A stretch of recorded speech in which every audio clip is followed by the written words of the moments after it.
Veo poquitos con cámara encendida, así que bueno, saludo más o menos pensando que hay alguien ahí. Espero que sí. ¿Qué tal? ¿Cómo andan?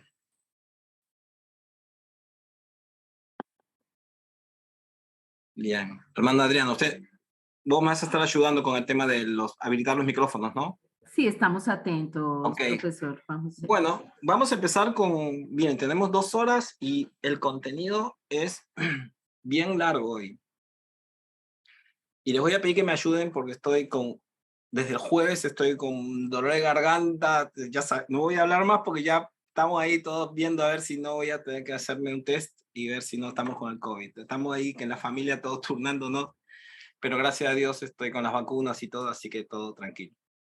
Pero lo que les voy a pedir es que me ayuden, porque hoy vamos a trabajar algo muy bueno, y es que vamos a leer los textos, vamos a leer una selección de textos de diferentes géneros literarios, en el que vamos a tener textos de infancia, una cuestión un poco apocalíptica, vamos a leer temas de 4 selecciones, digamos, de 4 escritos, 4 o 5 escritos, y entonces vamos a tener que ir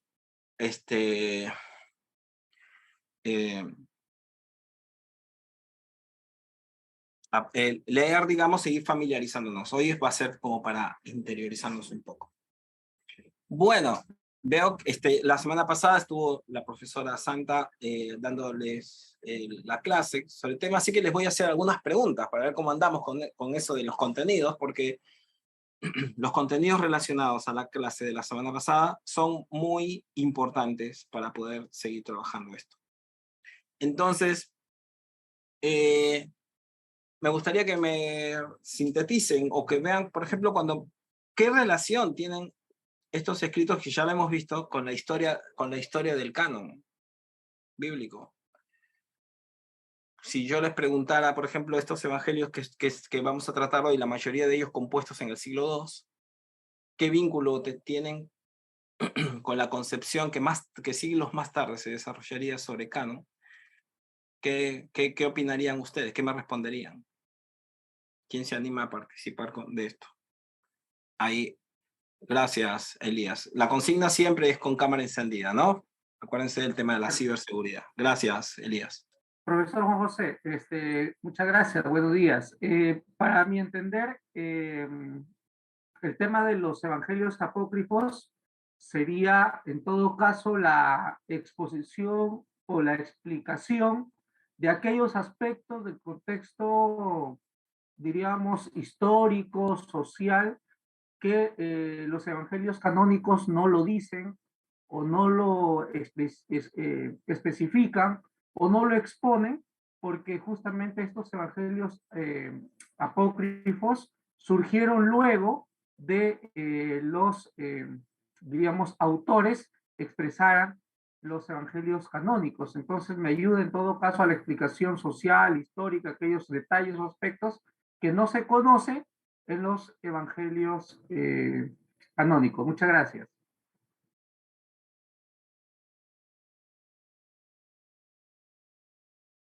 ¿Alguien más quiere comentar? Le vamos a pedir a Elías que baje la mano. Ahí está, gracias. ¿Alguien más quiere comentar algo que le pareció importante para ir mencionarlo con relación? Sí, Mary Moore, o Moore, sí, lo pronuncia en inglés. A ver, yo te voy a habilitar el micrófono. Si puedo. Ahí estás. Ahí está.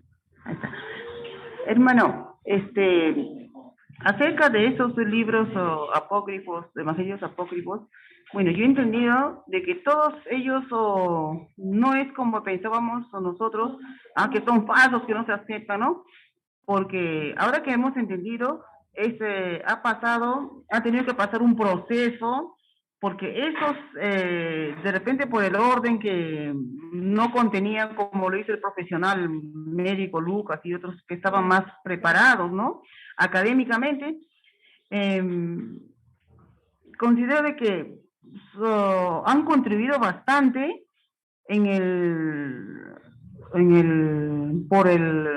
por los hechos históricos, ¿no? Corroboran bastante a través de la historia, las épocas, esos libros. Y entonces, y es y han dado fruto la Biblia que hoy conocemos, para nosotros más completa, ¿no? Bueno, esa es mi opinión, ¿no?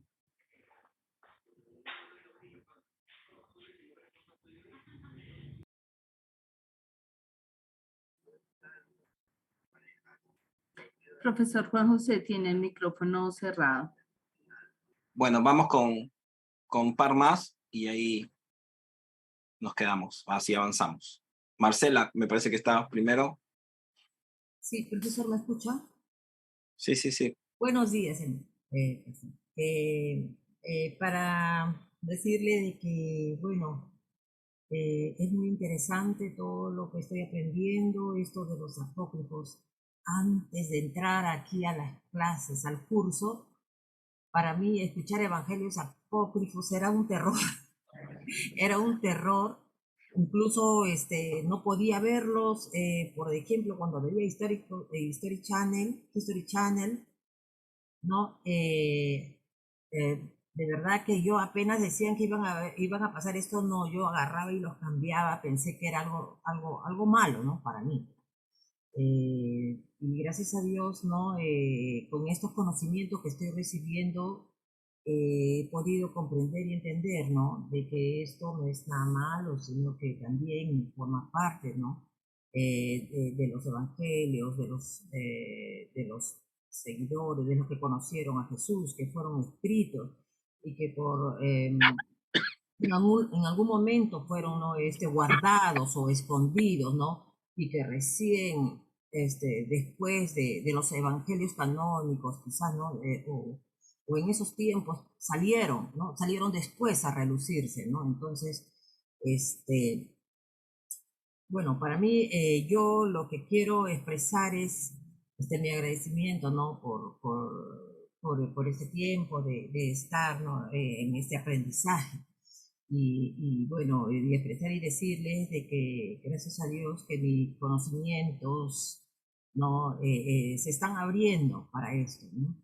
Y ahora puedo con tranquilidad abrir, ¿no? Incluso buscar estos temas, estos libros Bueno, por gracias. el internet. Gracias, gracias. Gracias, Marcela. Gracias. Bueno, una más, Norma, y de ahí nos quedamos. La idea es comentar qué relación vemos, ¿no? entre los canónicos y apócrifos, según lo que hemos visto la semana pasada, ¿no? En cuanto a contenidos y en cuanto a perspectivas y en cuanto al periodo de la historia, cosas que hayamos oído de estas dos primeras clases y que estamos ahí redondeando. Gracias, Norma. Profe, buenos días a los compañeros.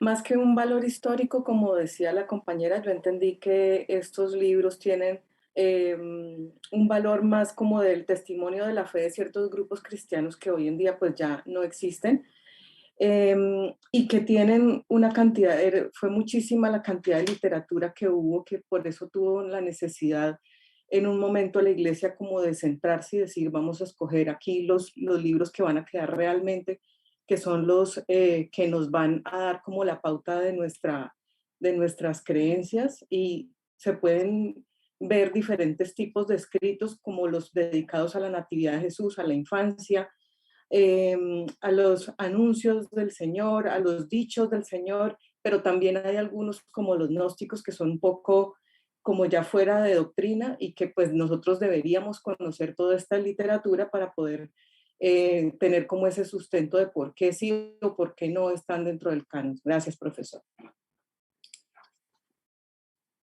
Bueno, gracias. Bueno, gracias a quienes iban a participar, pero estábamos con el tiempo justo, no justo, pero la idea era tener unas ideas. Bueno, es importante, van a surgir algunos temas teológicos y es así, miren.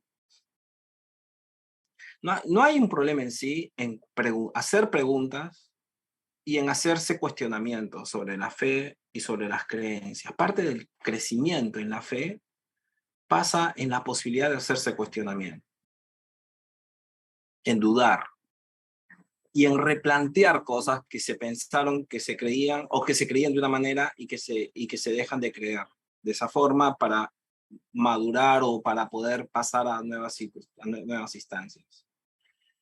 La fe en creer que la Biblia es palabra de Dios tiene sus aspectos inclusivos y exclusivos. Uno de ellos es darse cuenta que la predicación y la enseñanza acerca de la palabra de Dios no es palabra de Dios. ¿Esto está claro? La predicación que nosotros escuchamos sobre la palabra de Dios no es palabra de Dios, de la misma forma como lo son las escrituras. Entonces, ¿qué pasa? A veces uno dice, no, esto es palabra de Dios. No, para. Seamos prudentes y no seamos soberbios. ¿Prudentes en qué? En no pretender hacer creer a la gente que esto que yo estoy predicando es lo que Dios dice. No, es lo que vos interpretás que Dios dice. Y no seamos ingenuos al creer que porque una persona querida, amable, que admiramos y seguimos, nos está enseñando algo, es palabra de Dios como lo son las escrituras. Si no se pierde el sentido, la importancia del canon. Entonces, ¿por qué me parece que es importante tener esto presente? Porque a veces teológicamente hoy se ha llevado a un plano a veces hasta cercano a la herejía, según las perspectivas teológicas, en la de sobredimensionar y sobrevalorar la predicación o la interpretación, que la predicación que es el punto de vista de un profesor, de un maestro, de alguien que dice ser profeta, lo que venga, y que se puede aceptar o no. Pero ponerla al nivel de las escrituras es algo en lo que ya debiéramos decir y discutir. Sin embargo, muchas veces se toma así. Entonces, hay cierta resistencia a cierta literatura que es vista como apócrifa, pero no hay resistencia hacia las predicaciones de hoy que a veces son tomadas como palabra de Dios y que son interpretaciones también, interpretaciones de los textos canónicos y que a veces no cuestionamos. Es curioso. Y esa forma de aceptar este tipo de interpretar la predicación actual crea nuevos apócrifos. De alguna manera, modernos, que son el libro del pastor tal, el libro del profeta tal, el libro del apóstol tal, qué sé yo, en la que muchas veces nos guiamos más que sobre las mismas escrituras canónicas.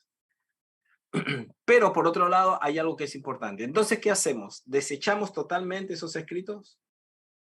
Bueno, ya lo dije la primera clase, y creo que Santa también lo mencionó por lo que estuve escuchando de la clase que dio, con los contenidos que tratamos, es importante salir del esquema de pensamiento polar.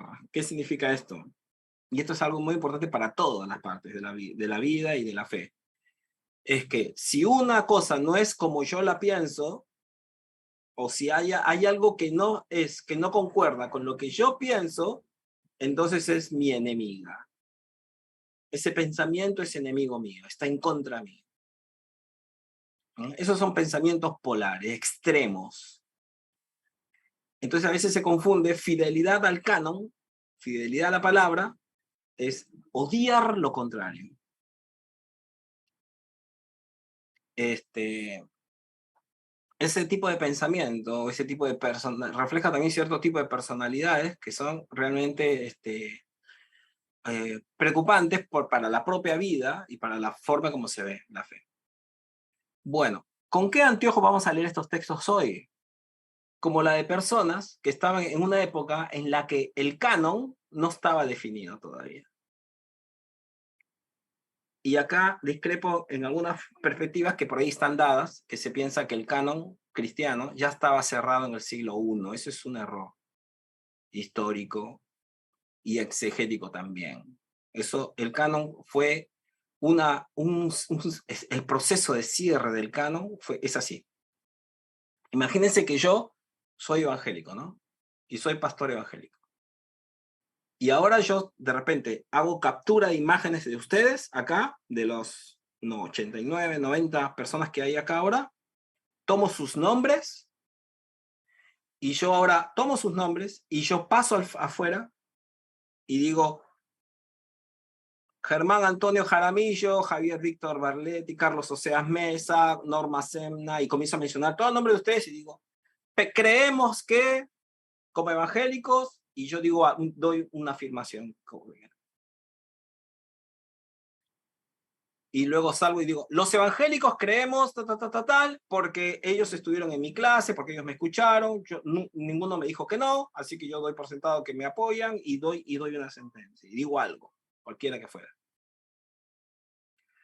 Seguramente ustedes dirían, a mí no me han preguntado eso. Estábamos hablando de otras cosas, o él habla por su parte, algunas cosas estoy de acuerdo, otras cosas no, pero no puede hablar en nombre de los 89 que estamos acá. Bueno, cuando nosotros recapitulamos la historia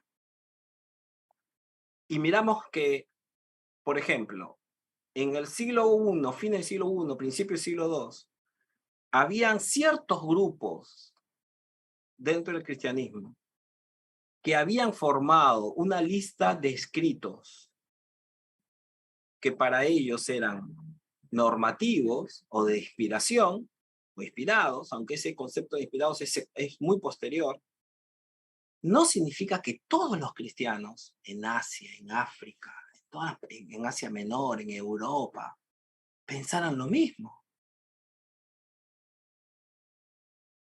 ¿Me estoy expresando bien? ¿Me están siguiendo hasta donde voy? Entonces, ¿qué sucede? A veces se dice, ya en el siglo I se sabe que había un canon. Está bien. Y eso que un grupo tuviera un canon, no significa que todos pensaran igual. Uno. Segundo, no significa que todos tenían los mismos escritos, ya lo hemos hablado en la clase 1. No, es que no todos los tenían, ni sabían que existían algunos evangelios o algunas cartas paulinas, sobre todo. Imagínense, fueron escritos en partes muy distantes, ¿no?, del mundo conocido de aquel entonces, y con los medios de comunicación que había y forma de distribuir, tardaban décadas a veces en llegar a ser conocidos por otros cristianos. Entonces, cuando estos evangelios que vamos a leer hoy son compuestos, algunos reflejan tener una información oral parcial de algunos evangelios, pero no necesariamente del libro como nosotros hoy lo tenemos, ¿no? En un solo libro, todos guardados y recopilados, ¿no? Y de las que podemos leerlos uno al lado del otro, porque esto es una creación moderna. Esto no sucedió, esto así no pasó jamás en la antigüedad. Por lo menos en los siglos I, II, III. Entonces es importante para evaluar estos evangelios, los escritos, es importante tener esto presente para que algunas miradas sobre lo que ellos van a decir sean tomadas en cuenta. Un segundito solamente que quiero.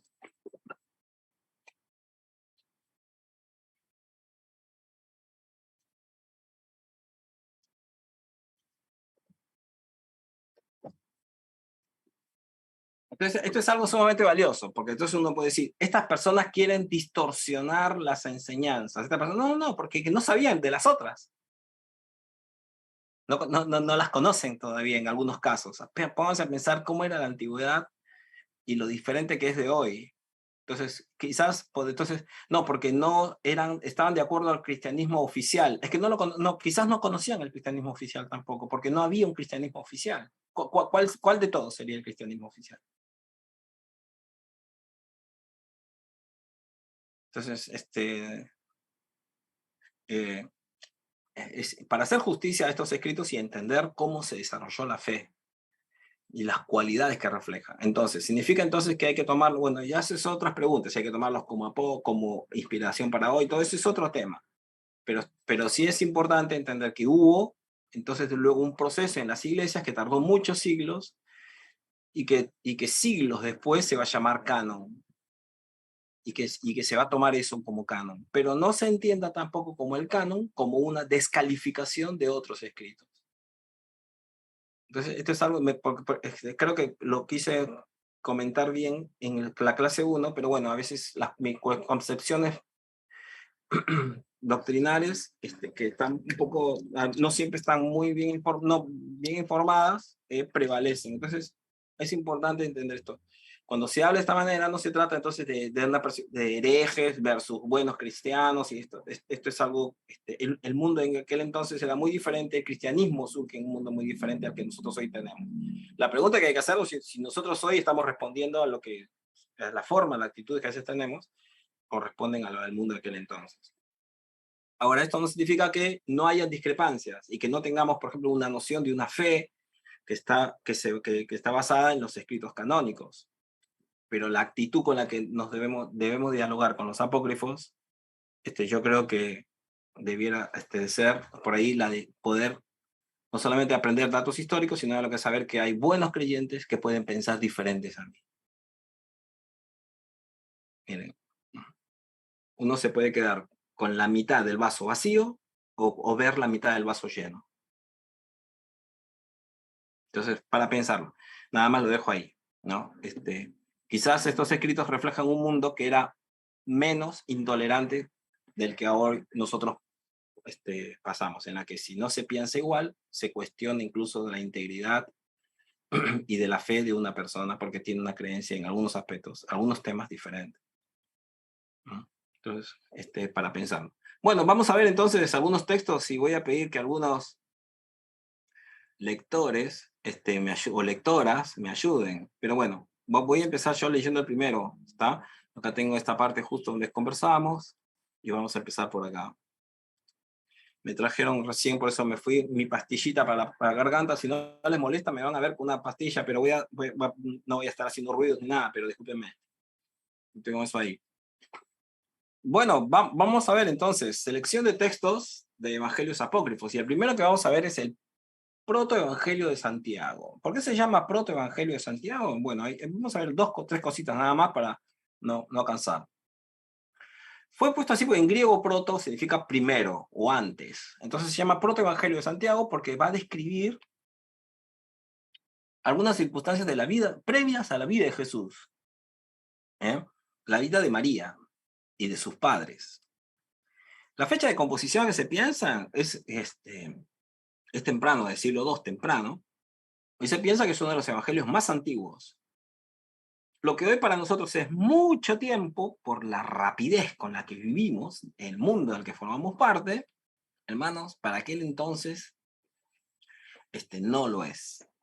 100 años en el siglo I no son 100 años del siglo XXI. Nosotros en el siglo XXI, en 100 años, suceden millones de cosas con la velocidad que vivimos y la cantidad de habitantes del planeta que somos. Esto es muy diferente para la gente del siglo I y el mundo del siglo I. ¿Ustedes me están oyendo bien o se me corta un poquito el sonido? ¿Sí? Ok, si no me pongo los audífonos. Ok. Entonces, estas son cuestiones culturales que es importante ver. ¿Ustedes están viendo el curso Biblia y Cultura con Rifo, este grupo? ¿Lo está viendo? ¿Sí, también? Ok. Yo voy a seguir con la segunda parte en ese curso, estoy con él dándolo. Pero esas cuestiones culturales son muy importantes tomar en cuenta. Entonces, fíjense, es uno de los evangelios más antiguos, escrito posiblemente en el siglo II, a principios del siglo II. Relata la situación de Joaquín. Joaquín es el abuelo de Jesús de parte materna. Ana, la abuela, y María, su mamá. María también es presentada como una figura, estamos hablando de María, la madre de Jesús, como una figura especial que procede de un embarazo milagroso, ¿no? Que fue obrado por Dios. Y el parto de Jesús es descrito también de forma milagrosa. Este texto que se llama el Evangelio de María, ustedes lo tienen ahí en el aula, porque les he subido un link hasta mi página, donde yo tengo mis cosas. Ustedes van a tener acceso a ese libro, donde está guardada mi biblioteca, a todo el libro, a todo un libro que consiste en todos los evangelios. La tapa es este de acá. La tapa es diferente porque este es un texto bilingüe, acá está en griego, en latín y castellano. Pero ustedes tienen ahí la versión toda castellana. Así que vayan al campus y se lo bajan de ahí el libro.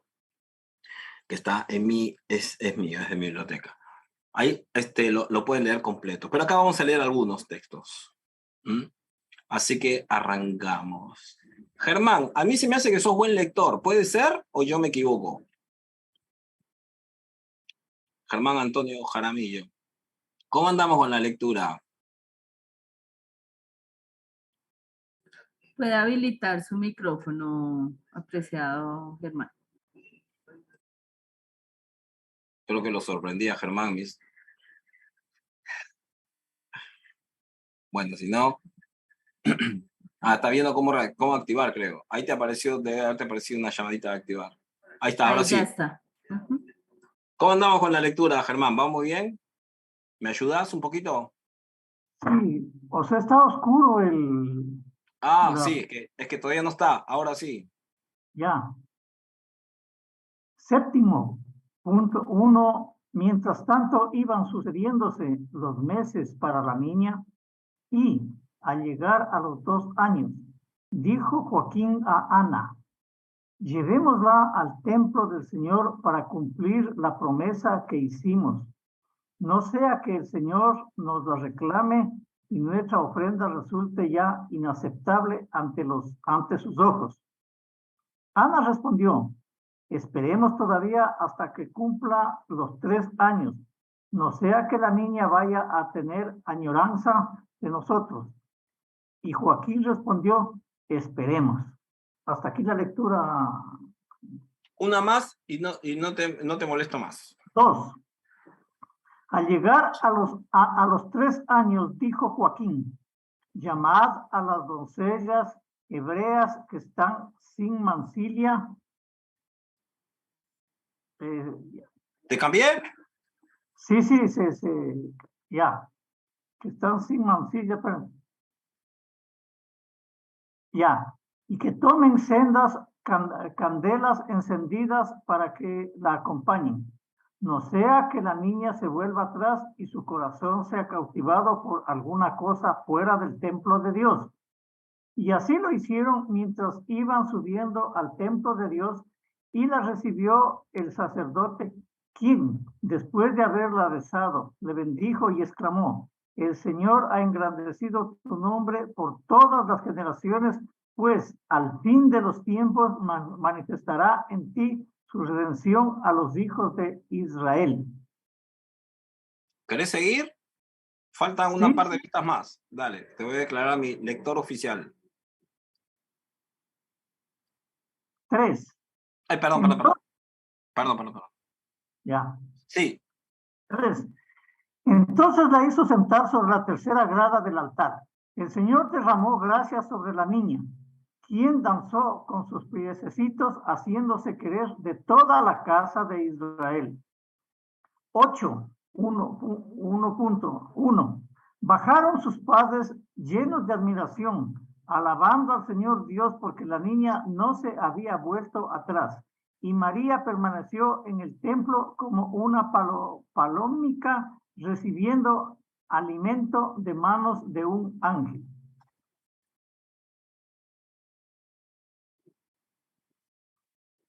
Dos. Pero al llegar los 12 años, los sacerdotes se reunieron para deliberar, diciendo, he aquí que María ha cumplido sus 12 años en el templo del Señor. ¿Qué habremos de hacer con ella para que no llegue a mancillar el santuario? Y dijeron al sumo sacerdote, tú que tienes el altar a tu cargo, entra y ora por ella, y lo que te dé a entender el Señor, eso será lo que hagamos. 3. Y el sumo sacerdote, endosándose el manto de las 12 campanillas, entró en el Sanctorum y oró por ella. Mas he aquí que un ángel del Señor se apareció diciéndole, Zacarías, sal y reúne a todos los viudos del pueblo, que venga cada cual con su vara y de aquel sobre quien el Señor haga una señal portentosa, de ese será mujer.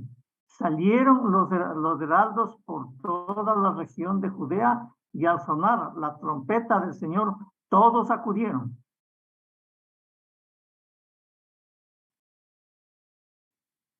9. José, dejando su hacha, se unió a ellos, y una vez que se juntaron todos, tomaron cada uno su vara y se pusieron en camino en busca del sumo sacerdote. Este tomó todas las varas, penetró en el templo y se puso a orar. Terminado que hubo su plegaria, tomó de nuevo las varas, salió y se les entregó, pero no apareció señal ninguna de ellas.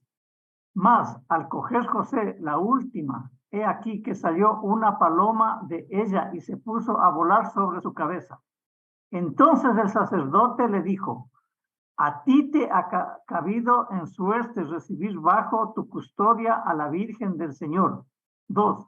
José replicó: tengo hijos y soy viejo, mientras que ella es una niña. No quisiera ser objeto de risa por parte de los hijos de Israel. Gracias. Entonces el sacerdote repuso: teme al Señor tu Dios y ten presente lo que hizo con Datán, Abirón y Coré, cómo se abrió la tierra y fueron sepultados en ella por su rebelión. Y teme ahora tú también, José, no sea que sobrevenga esto mismo a tu casa. Y él, lleno de temor, la recibió bajo su protección. Después le dijo: te he tomado del templo, ahora te dejo en mi casa y me voy a continuar mis construcciones. Pronto volveré, el Señor te guardará. Bueno, esta es una selección, ¿no? De una parte del Evangelio que tenemos acá, en este libro que ustedes lo tendrán. Después he tomado de otras partes, pero esta es la primera parte. Miren, como son apuntes de mi clase, usualmente no las doy previamente a la clase, pero bueno, voy a compartirlas porque me parece que me están diciendo que las haga sí o sí. Así que lo haré. Bueno, ahora se los comparto. Quería mencionarles esto. Estoy un poco entreverado acá con la tecnología. Acá. ¿Ya habían leído antes este evangelio? ¿O estas partes del evangelio? No, nunca. Ok. Pero es posible que hayan creencias que han oído de antes. ¿Habían oído alguna vez, les pregunto, ¿no?, que José era un hombre mayor y que María era una jovencita? ¿Eso sí lo habían oído? Y habían oído que los hermanos que se mencionan en Marcos y Mateo, los hermanos de Jesús, eran en realidad los hijos de José y no los hijos de María. ¿Lo habían oído antes eso?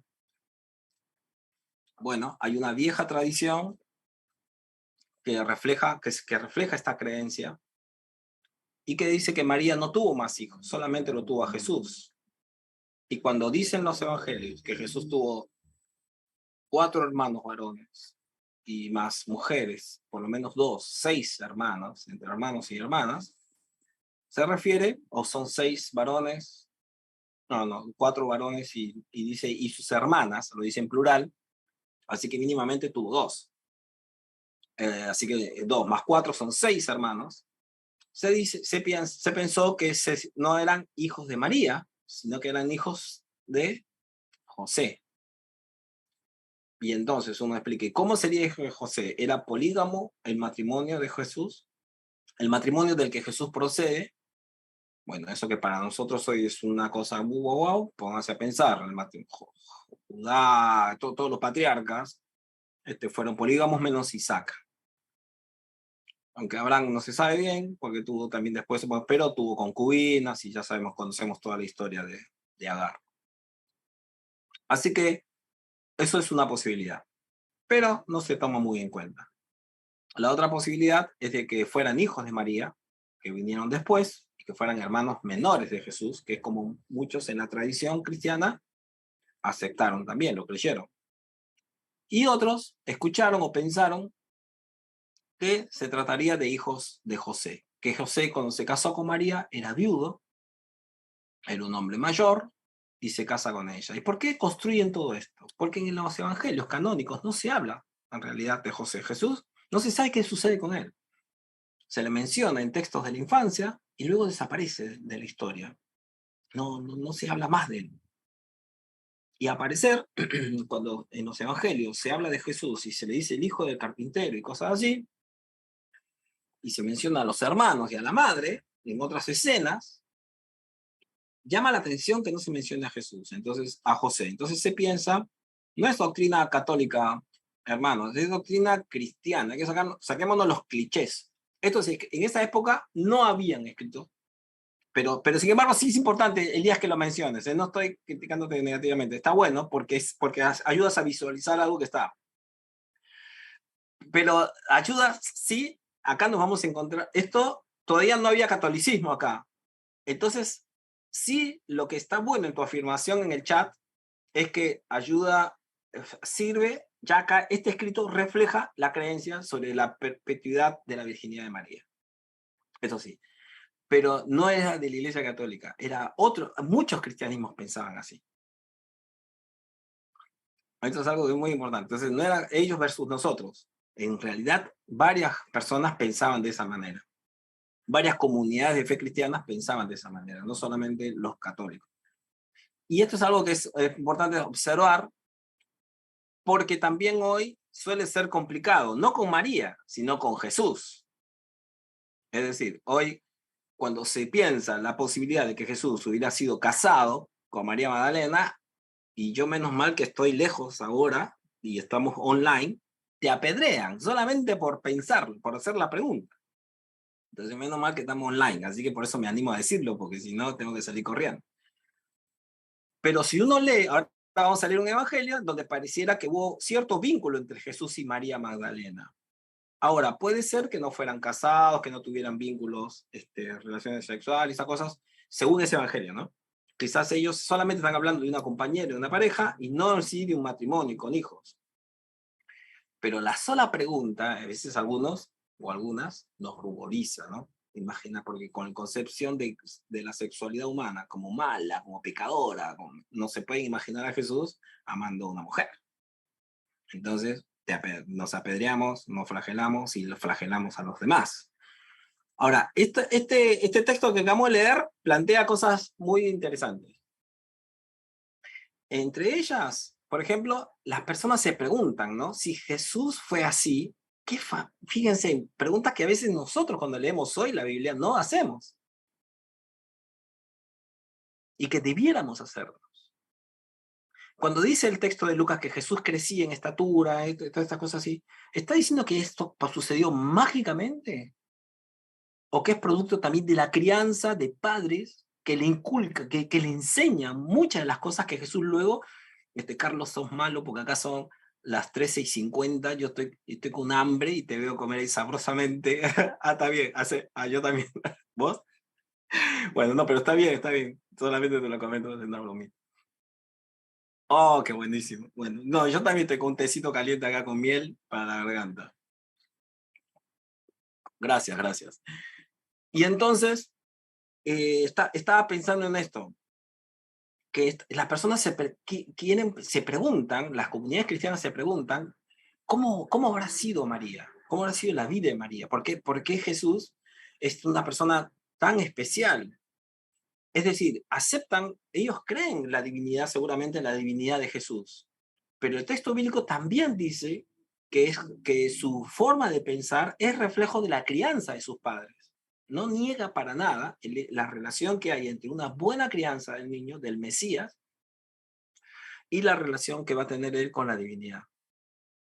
Entonces, en este sentido, ¿qué hacen? Desarrollan creencias, o en todo caso, quizás hubo cosas que nosotros no tenemos porque no formaron parte del canon, pero no significa que no circularan como enseñanzas o creencias. Juan mismo dice, hay muchísimas cosas de las que yo pudiera contar, pero las que les cuento es para esto. Pero no niega que otras cosas fueran ciertas, también estuvieran dando vueltas. Lucas dice, muchas personas han tratado de poner en orden las enseñanzas. Entonces, estos evangelios apócrifos nos enseñan, nos ayudan a ver algo. Que hay muchas cosas que no formaron parte del canon y que no por eso son falsas. Uno, que los evangelios no son libros de historia en el sentido moderno del término, no son biografías. No, son recolección de enseñanzas, de hechos, de acontecimientos, ¿no? De algo que reflejan la vida de Jesús, es cierto, pero que no agotan todas las cosas que Jesús hizo, fue, cómo pensó. Entonces, lo cual abre para la tarea de interpretación y nos da, pero con la cautela necesaria. Y que los cristianos, como nosotros hoy, nos hacemos preguntas sobre cómo pensaría Jesús, cómo vestiría Jesús, qué pensaría Jesús sobre este otro tema. Y entonces nos dan elementos para ver cómo los primeros cristianos ya pensaban. Quizás algunas de las enseñanzas no es que fueron inventadas en una oficina así sentado y de repente dijo, bueno, voy a inventar el Evangelio de María y lo voy a escribir de la nada, sino que provienen de algunas historias que fueron por siglos circulando. No sabemos cuáles, no sabemos en cierta medida cómo es, y que nos hace pensar que no hoy las predicaciones que tenemos necesitan, muchas veces lo que hacemos es llenar vacíos. Porque es como, porque una vez uno dice, y Jesús bajó de la barca y seguramente el agua lo mojó, y seguramente, mira, nosotros ahí estamos haciendo eisegesis se llama, que es necesaria, que es saludable, que es buena, que está bien que se haga, cuando está en armonía con los textos bíblicos. Y cuando está en conflicto, cuando no se sabe, se debe de presentar en términos de es posible, parece ser, ¿no? En este texto nos encontramos con María así. ¿Qué hacen entonces? ¿Qué hacen? La van a imaginar según la concepción que ellos tienen de lo que es pureza, de lo que es santidad, la van a hacer virgen perpetua, como bien mencionó nuestro compañero que ya, Elías, ¿no? Y entonces en ese evangelio, ese es el evangelio donde donde se conoce que ya temprano, en el siglo II, esa creencia estaba dando vueltas. No es. Por eso que mi aclaración, y por ahí fui medio brusco, perdón, Elías, sobre el tema de vincularlo con la Iglesia Católica, que es posterior, siglos después. Más bien esta creencia refleja ser una creencia muy temprana. Y entonces, por lo tanto, no es que está loca y que dando vueltas ahí. Entonces, y después, ¿vieron cómo hacen toda la historia? Lo casan con un viudo, solucionan el hecho así, para que María siga siendo virgen, lo casan. Hay toda una concepción ahí sobre la sexualidad humana también, porque por ser viudo, no es un viudo, pero también piensa que era muy anciano. Entonces, los hijos de José son mayores que María. Piensen en el cuadro ese, así lo imaginan. Y él lo consideran un hombre que ya aparentemente, esto no es así hoy siglo, o sea, ya siempre hemos sabido eso, pero no es así, pero que ya no tiene apetitos sexuales, entonces solamente la quiere cuidar a la chiquita. Piensen que el matrimonio en la antigüedad se casaban hombres de 35, 40 años con chicas de 14, 15. Bueno, hoy sucede también, pero hoy tiene otro tema. Entonces, bueno, tenemos eso con este texto y nos vamos a encontrar con esta historia, ¿no? Que la llevan al templo, que ella crece ahí. Es interesante ver cómo construyen la imagen de María, cómo imaginan. Pero no estamos hablando acá sobre una adoración a María, ¿eh? Por eso decía, no cambiemos. Quizás sí hay una veneración, hay un respeto muy grande hacia ella, que hay que tomarlo en cuenta. Si los evangélicos no hemos perdido eso también, porque no fue cualquiera la madre de Jesús. Y esto no lo digo para decir una cualquiera, me refiero a que no fue cualquier mujer virtuosa. Definitivamente debió ser una persona muy especial. Entonces, todo el pensamiento polar, ¿vieron?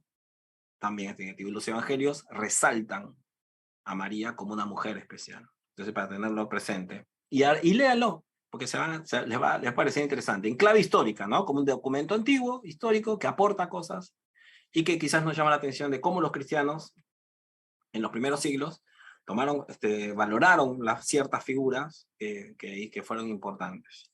Bueno, el Evangelio de Judas. ¿Alguien se anima a ayudarme con esto?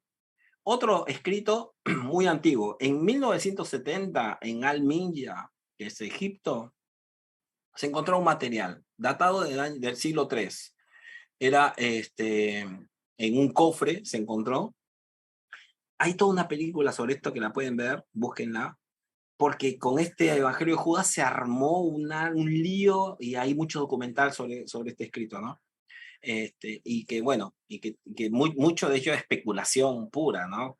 Como ya le dije en la primera clase, pero que sin embargo reflejan algunas cosas que eran interesantes. ¿Sí? Es posible que el escrito haya sido compuesto puse otra vez escrito, me equivoqué, entre los años 160 y 180. ¿Por qué se piensa esto? Bueno, nos iría mucho el tiempo si lo hago así. Necesitamos pasar unas preguntas. Entonces ahora voy a dejar esta introducción y voy a pedirles por favor que participemos con preguntas.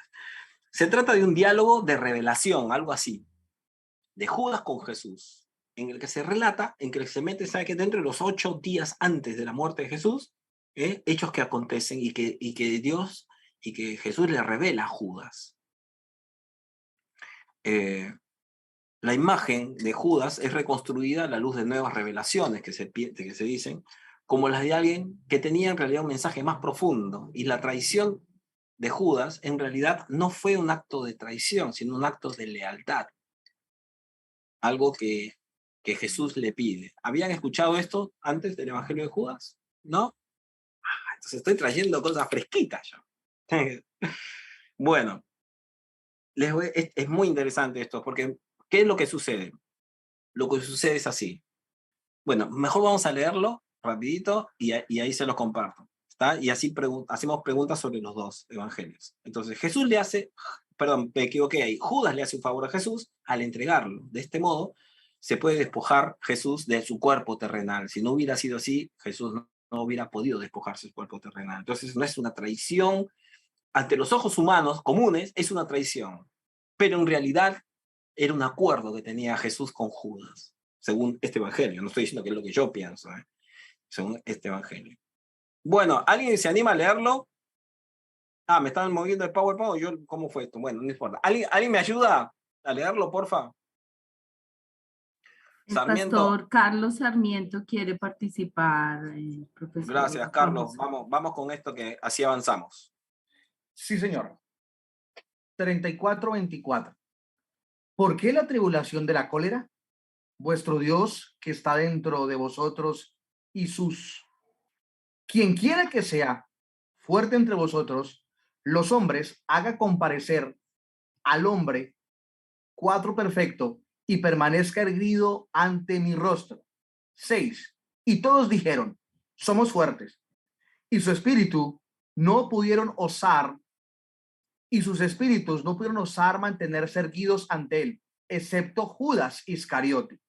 Él pudo permanecer erguido ante él, pero no pudo mirarlo a los ojos, sino que giró su rostro. Judas le dijo, yo sé quién eres y de qué lugar has venido. Tú has venido del eón inmortal, del barbero, y no soy digno de decir el nombre del que te envió. Y Jesús, sabiendo que él estaba pensando, entre otras cosas elevadas, le dijo, sepárate de ellos y yo te contaré los misterios del reino. No para que tú vayas allí, sino para que te apenes mucho, pues otro ocupará tu lugar, para que los 12 discípulos, entre paréntesis, de nuevo se completen ante su Dios. Y Judas le dijo, ¿cuándo me dirás estas cosas? ¿Y cuándo amanecerá el gran día de la luz de la generación?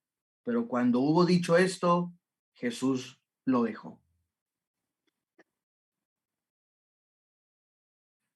En verdad os digo, ninguna mano de hombre mortal, abro paréntesis, pecará, cierro paréntesis, contra mí. En verdad te digo, Judas, que los que ofrecen sacrificios a saclas, todos, sobre todos, todo lo que es malo, pero tú excederás a todos, pues sacrificarás al hombre que me porta. He aquí que todo te ha sido dicho. Levanta tus ojos y contempla la nube y la luz que hay en ella y las estrellas que la circuncidan y la estrella que indica el camino, esa es tu estrella. Judas levantó sus ojos, contempló la nube luminosa y entró en ella. Los que estaban en pie sobre el suelo oyeron una voz proveniente de la nube que decía: y Judas ya no vio a Jesús. Y enseguida hubo un alboroto entre los judíos mayor que y sus sumos sacerdotes. Murmuraron porque él había entrado en la estancia para su plegaria. Pero algunos de los escribas estaban allí acechando para prenderlo durante la plegaria. Pero ellos temían al pueblo porque todos lo consideraban como un profeta. Y se acercaron a Judas y le dijeron: ¿qué haces en este lugar? Tú eres discípulo de Jesús. Y él le respondió según ellos deseaban, y Judas recibió dinero y se lo entregó. Evangelio de Judas, así termina. Miren, les voy a subir imágenes, ahí en el PowerPoint lo tienen, pero fíjense, vieron que a veces estaba leyendo Carlos y hacía pausas porque hay puntitos y cosas. Bueno, esos son gaps, o son agujeros que hay, porque el manuscrito ha sido escrito así, ha sido encontrado así, y el Estado mejor se hizo todo un trabajo de conservación, pero hay partes que no se encuentran. Bueno, ahora es solamente para que oigan. Después, en las clases que siguen, se va a detener y se va a hablar de 4 temas, son 8 clases. La segunda mitad, Santa se va a detener a tratar temas teológicos y todo. Ahora es nada más para que se queden con preguntas y quieran y tengan ganas de seguir viendo estas cosas y se queden con el sabor. Bueno, este evangelio, por ejemplo, tiene una influencia gnóstica. El gnosticismo tiene hay un gnosticismo cristiano, digamos, muchos seguramente evangélicos tienen algunas cuestiones, o tenemos algunas miradas más gnósticas que otras. Cuando decimos que Dios nos ha dado a nosotros una sabiduría que el mundo no puede tener, bueno, ahí hay algo de gnosticismo, ¿vieron? Es decir, esa creencia de que estamos siendo iluminados de una forma particular y que ante las cosas aparentes que vemos, existen diferentes comprensiones, porque lo que se ve lo aparente no es realmente así, sino que tiene otros significados más profundos. ¿Vieron? Entonces, ahí hay una mirada gnosticista, que es esa creencia en que hay cierto conocimiento más profundo, secreto, que no está revelado a todos, sino que está dado básicamente a las y los seguidores de Jesús. Una de las particularidades que han trabajado en la actualidad es que en el año, ya les conté al principio de la primera clase, en 1945, se encontraron los textos de Nag Hammadi. Son 3 tomos los que están en castellano, gracias a Dios esta vez se han traducido rápido, y los tenemos todos traducidos. Y en esa biblioteca de Nag Hammadi se encontraron manuscritos en idioma copto que reflejan, ¿no?, grupos, no uno solo, sino muchos grupos cristianos que compartían ciertas creencias en las que se había hecho una interpretación de la vida de Jesús y de otras, y de los apóstoles y de otras creencias, y de otros seguidores de Jesús, en categorías gnósticas, con creencias diversas. Una de ellas era, por ejemplo, que una de esas creencias era que el mundo del que se formaba parte, ¿no?, era una apariencia nada más, o en todo caso que la materia no era saludable, sino que era realmente la perversión, que el cuerpo esclavizaba el alma. ¿Esto le suena parecido? ¿Le suena conocido esta creencia? Que el cuerpo no importa, lo que importa es lo que está dentro. Y que había un Dios inferior que había creado al cuerpo y a la materia y al mundo. Mientras que el Dios superior, el sumo Dios, se podía conocer solamente cuando uno se distanciaba de la materialidad y de ciertas creencias materiales. Y llegaba a tener un conocimiento mucho más pleno, secreto en algunos casos, que solamente era revelado para algunos pocos. Judas, por ejemplo, en este evangelio, es visto como alguien que es mal interpretado por los otros apóstoles y en la historia, por eso Jesús le dice, vas a tener mucha tristeza por lo que te estoy pidiendo, por lo que vas a hacer, ¿no? Y alguien te va a reemplazar entre los 12. Y será juzgado de una manera negativa. ¿Por qué? Porque no te entienden. Porque lo que realmente vas a hacer es necesario que se haga para que Jesús pudiera liberarse del cuerpo. Por eso en una parte del texto, ustedes lo pueden leer después, van a tener este PowerPoint con todos los apuntes y tienen todos los textos para que lo lean en la semana. ustedes le dicen, ¿no? Jesús, ¿no? Porque vos serás el instrumento que se va a usar para que me liberes, para yo liberarme de este cuerpo. ¿Qué es? Entonces, cuando termina el Evangelio, por eso termina diciendo, y Judas hizo lo que le pedían, ¿no? En la que va, lo entrega y recibe el dinero y lo entrega a Jesús, pero no porque él quisiera, sino porque Jesús aparentemente se lo pide, para que de esta manera él pueda ser crucificado, asesinado, y ante su muerte pueda separarse, dejar este cuerpo, dejar este mundo y lograr la libertad, ¿no? La vida plena. Ahora, es interesante ver porque estos grupos fueron muy perseguidos en siglos posteriores, y entre otras cosas ellos se encontraron con una realidad, y es que habían concepciones tradicionales o llamadas, o que respondían ya a los grupos dominantes vinculados a ciertos, ¿no?, poderes políticos y sociales de aquella época, cristianos, que tuvieron la tendencia de perseguir a los que pensaban diferente, pero no solamente porque pensaban diferente, sino porque sus creencias atentaban contra los intereses que ellos tenían. Entonces, no era una cuestión neutra, decir, no, yo persigo a los herejes porque hacen mal a la gente. No, era también porque sus creencias atentaban contra las prácticas de otros. Por ejemplo, el desprendimiento que había hacia la materialidad o hacia ciertas relaciones de poder criticaba fuertemente a la iglesia cristiana que se estaba amigando con el poder de turno, en ese entonces el imperio romano, con las riquezas del imperio romano, con las guerras del imperio romano, con las imposiciones que traía el imperio romano y el uso que más tarde va a ser de la iglesia, ¿no?, en términos políticos, ¿no?, al vincularla al imperio. Y todos los obispos y todos estos grupos jerarcas, ¿no?, que ven como un beneficio. Imagínate un gnóstico que dice, no, esta materialidad es del mundo, es mala. Nosotros apuntamos más bien una vida a una espiritualidad que tenga que ver con la renuncia a estas cosas, ¿no? Al punto que algunos lo vincularon con ciertos docetismos y esas cosas. Después, mientras que nosotros hoy tenemos espacios diversos, por ejemplo, es uno de ellos, para tener acceso al conocimiento, en aquel entonces se ve, ¿no?, un alto monopolio del conocimiento, de cierto tipo de conocimiento que se exalta en contraposición a otros, es decir, leer, escribir, manejar ciertas líneas filosóficas, eran solamente, a ese tipo de conocimiento accedían solamente unos pequeños grupos, élites de la sociedad. Y cuando sintetizas y dices, sabiduría es tener esos estudios y en lo demás lo tratas como de segunda categoría, estás saltando esa forma de conocer. Es como hoy sucede cuando a veces decimos, bueno, la clase de escuela dominical para profesionales, vamos a hacer estudios bíblicos para profesionales. Y vos decís, bueno, ahí hay clase de estudio bíblico para obreros, ¿hay clase de estudio bíblico para carpinteros o para gente que no? No, solamente para profesionales. Y decís, ¿por qué hay un estudio bíblico para profesionales? Porque ellos saben más. ¿Qué? Los demás, la sabiduría que los otros tienen no es sabiduría.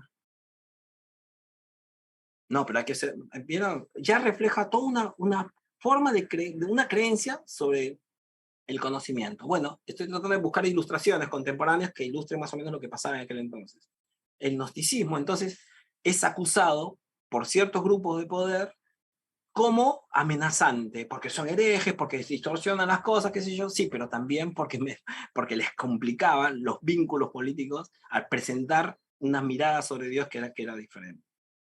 Entonces, ¿qué hacen con el Evangelio de Judas? Cuando lo retrabajan, dicen, bueno, ustedes hablan de un culpable, pero miren, este culpable quizás no fue tan culpable, sino que fue un instrumento de Dios, porque si Judas no traiciona a Jesús, en su lógica, ¿no? Si Judas no hubiera hecho eso, Jesús no hubiera muerto, y por lo tanto no habría redención de los pecados. Uno puede discrepar, o preguntarse si a veces no nos damos cuenta y tenemos un discurso semejante, cuando hacemos tan necesaria la muerte de Jesús, al punto que olvidamos quienes lo llevaron a la cruz. Y la responsabilidad que tuvieron quienes lo asesinaron. Es interesante ver que qué pobremente o qué pocas veces usamos la palabra asesinato para hablar de Jesús. Y siempre usamos muerte nada más, como domesticando la muerte de Jesús. Al final, hay que preguntarse alguna de esas cosas. Bueno, a ver, podemos tener 5 minutos de preguntas, si ustedes quieren hacerlo, comentarios, para ver estos 2 primeros textos, y después vamos a mirar algunos otros. Pueden alzar la mano y así les habilitamos el micrófono.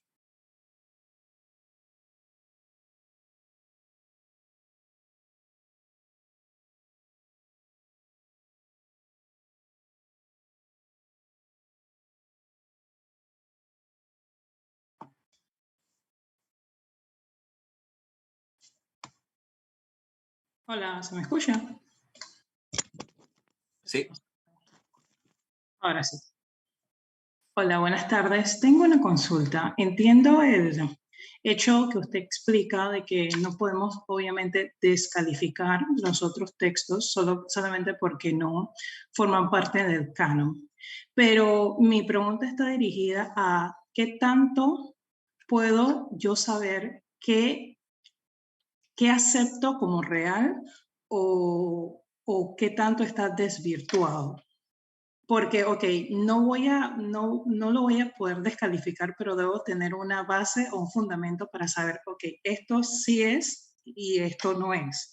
Ejemplo, lo que usted acaba de explicar sobre lo de Judas, me vino a la mente el texto cuando dice que Satanás entró en el corazón de Judas. Entonces, allí me hace como un poquito de shock neuronal. Entonces, ¿a qué, a qué base entonces le presto un poco más de atención? Me explico, porque no lo voy a descalificar basado en todo lo que usted nos explicó y debo darle su valor, pero en esa línea delgada de diferenciación, de saber, ok, este apócrifo obviamente está enriqueciendo lo que desconozco o esos huecos o baches que la Biblia o que el canon no me explica, pero que aquí no lo voy a tomar como 100% real porque no lleva el hilo conductor del canon. ¿Me explico más o menos? Sí, sí, excelente pregunta, te agradezco porque ayuda muchísimo al grupo. Gracias, Chanica. Pensé que decía Shakira, dije, uy, Vito Shakira. No, pero vi que decía Chanica. Bueno, mira, excelente pregunta. Mira, yo personalmente me inclino por este lado. Como soy biblista y no teólogo dogmático, mi tendencia siempre es buscar ciertas libertades ideológicas que necesito tener. Todos los seres humanos tenemos ideologías. Es imposible ser humano y no tener ideología. Pero lo que uno puede hacer es ponerlas sobre la mano para analizarlas y ver cuándo son saludables y cuándo no. Entonces, ¿qué pasa? Dentro de lo que es mi trabajo profesional, procuro no terminar siendo un títere de los dogmas que ya han sido asumidos en diferentes congregaciones o iglesias, para que yo haga decir a la Biblia lo que ya el dogma me ha dicho que tengo que decir y quedar bien con ellos, con las instituciones y con los sueldos que me pagan y esas cosas. Es una cuestión de académica y de ética también. Entonces, cuando confesamos que la Biblia es palabra de Dios, necesitamos asumir todo lo que esto implica. Por ejemplo, cronológicamente hablando, es asumir que las escrituras son antes que el dogma. Y que si el dogma dice venir de la palabra de Dios, entonces debe de ser un diálogo entre ambos, pero en la que la prioridad, la sola escritura, debe de ser el primer paso. Por eso que al iniciar la clase también hice esa distinción. Muchos hoy cuando dicen, el Señor me ha mostrado en su palabra y hablan como si fueran palabra de Dios, y yo digo, no uses esa forma porque es una herejía, es una locura lo que estás diciendo. O sea, nosotros tenemos que distinguir las escrituras de la prédica sobre las escrituras, porque si no terminamos defendiendo al canon y al final los defenestramos con la predicación que tenemos. Entonces ahí yo creo que es un paso. Después, hay otra cosa que es importante. ¿Qué hace que el canon sea canon? Es decir, que el hecho de que haya un canon en sí mismo nos da ciertas certezas, es cierto. Como a mí cuando era niño, me daba certeza ir a la playa, siempre me acuerdo de esa imagen, ir a la playa con mi papá, y cuando me metía al agua, playas con olas, me gustaba surfear, esa cosa, yo estaba aprendiéndolas a hacerlo al principio, me agarraba fuerte de la mano de mi papá, me agarraba de las piernas de él, que para mí eran columnas, eran manos fuertes. Pero cuando crezco, tengo que soltar esa mano. Si no me sueltan la mano y no me animo a hacer algunas rutas solas, no voy a tener no solamente la posibilidad de aprender, sino también luego la satisfacción de hacer las cosas por mí. Entonces, ¿qué sucede? Cuando en el proceso de discipulado y aprendizaje nos hablan o aceptamos el canon y lo tomamos como viene. Pero hay un momento en que, y creo que como sociedad estamos viviendo una época en la que la gente hace preguntas y dice, ¿por qué aceptas ese canon? Y entonces quizás nos demos cuenta que hay preguntas que no nos formulamos, o quizás nos demos cuenta también que hay respuestas que dimos que no eran ciertas, que no eran acertadas, en términos de que marcó más el dogma que la data histórica que no podemos desconocer.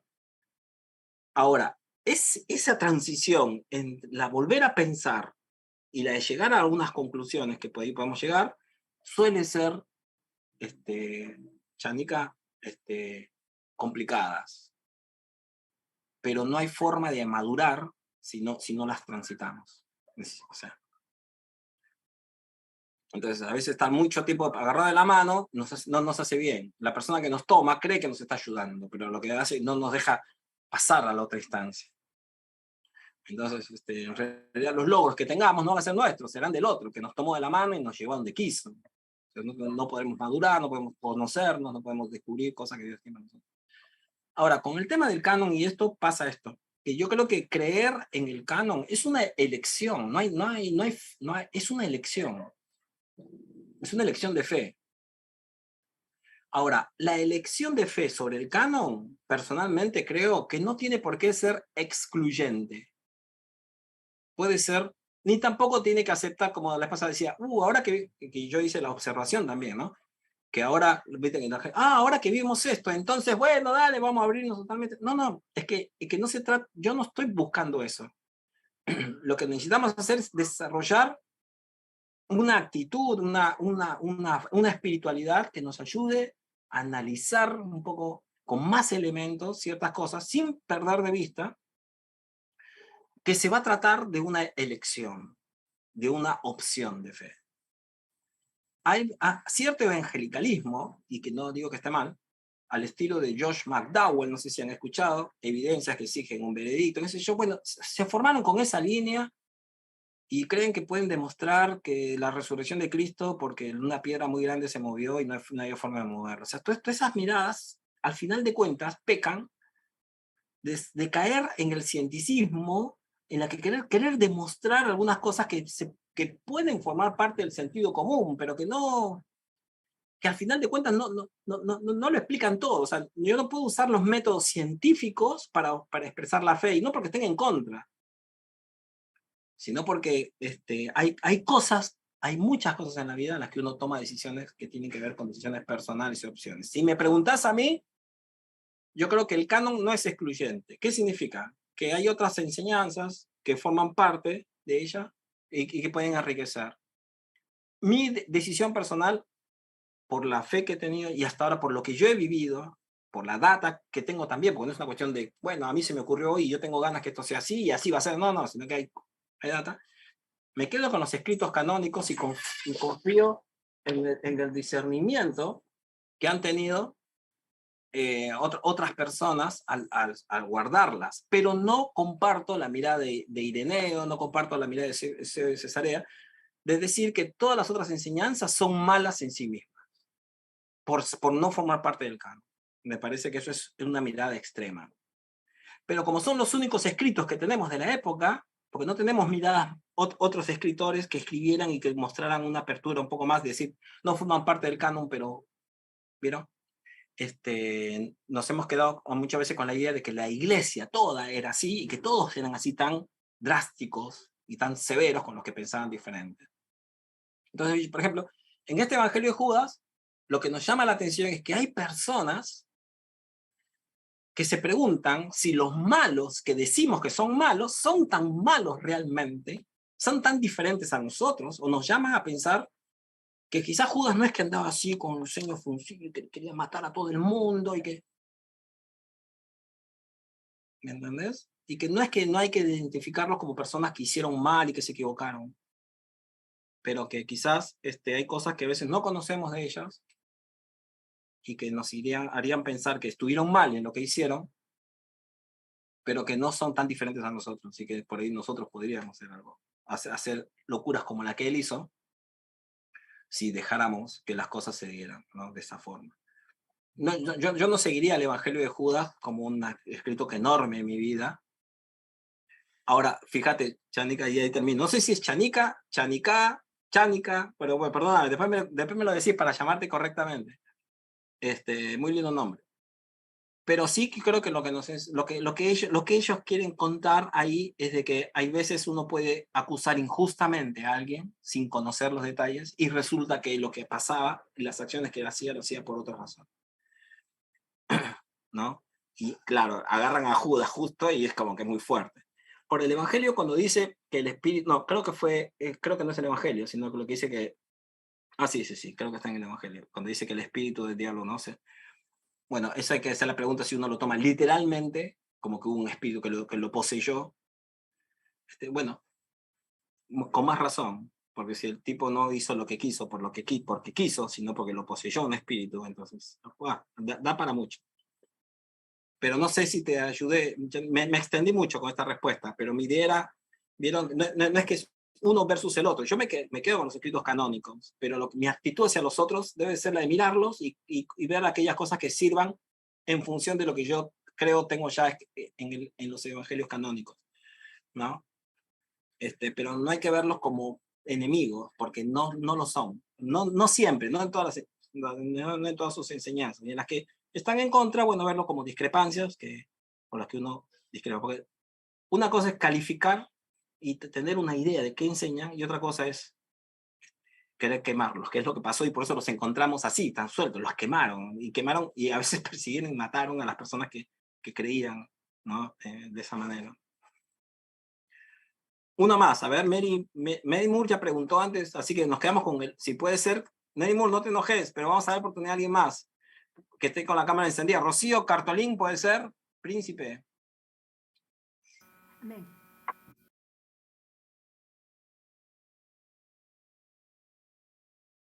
Decime por el chat, Chanica, ¿dónde va el acento? ¿Cómo lo pronuncio? Para la próxima. Rocío, ¿qué hacemos? Si no, vamos con Eloy. Buenos días. Dale. Muy buenos días, profesor. ¿Me oye, profesor? Perfectamente, sino que estoy comiendo miel para la garganta. Muchas gracias, ya, aprovecho. Con lo que usted está expresando, nosotros que somos ya de muchos años en la fe, como dijo la hermana anterior, nos genera una reacción, ¿no? Y ahora usted está afirmando que usted se queda con el canon. O sea, yo estoy viendo acá los evangelios canónicos o el canon versus los apócrifos. Yo me pregunto, ¿a qué nos ayuda? ¿A nuestra fe o a nuestra razón? Porque a veces, y ahora, tanto en el protoevangelio de Santiago, ahí, por ejemplo, con ese énfasis, los marianos católicos exaltan a la Virgen María y por eso han formado su grupo mariano, en la cual dice que ella siempre ha sido virgen y no ha tenido hijos más. Entonces, y eso un poco ya hay una reacción de parte nuestra, o mía pues, particularmente, ¿no? Y el otro de Judas, ya le dijo usted a la hermana de que vino el espíritu del maligno Satanás, y Jesús también en el canon que tenemos nosotros leyendo, no te dice que Jesús no le dice que me haces el favor, sino mejor hubiera sido que quien tome este pan no hubiera nacido, que me va a entregar a mí. Entonces, hay una contradicción, por eso yo lo voy a conceptuar. El canon ya pues ya establecido para nosotros y y lo otro, los apócrifos como parte cultural nada más, para poder tener, digamos, una complementación, pero no una determinación de nuestra fe. Y para terminar, profesor, le leo primera de Tesalonicenses 1:2-13, dice así, por lo cual, Pablo, ¿no? Escribiendo Pablo, por lo cual también nosotros, sin cesar, damos gracias a Dios de que cuando recibiste la palabra de Dios que oíste de nosotros, Pablo dice, la recibiste no como palabra de hombres, sino según es en verdad la palabra de Dios, la cual actúa en nosotros los creyentes. Entonces ese también poquito me reacciona, porque si cuando un siervo de Dios se prepara con devoción, con Bueno, espiritualidad, en lo posible hable la palabra de Dios. Gracias, bueno, profesor. Gracias. Bueno, voy a tratar de responder a eso para no entrar en esas tendencias, pero bueno, lo que voy es a esto. Miren,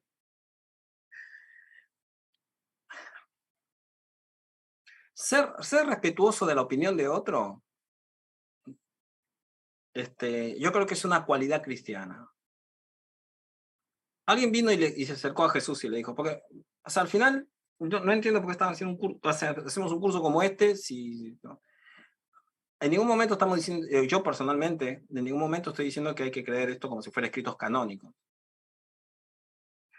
En América Latina, el paternalismo le ha hecho mucho daño al continente, mucho atraso. Y el paternalismo es eso de decir, no enseñes las cosas que son, porque la gente va a creer o sea, es tratar a la gente como si fuera tonta.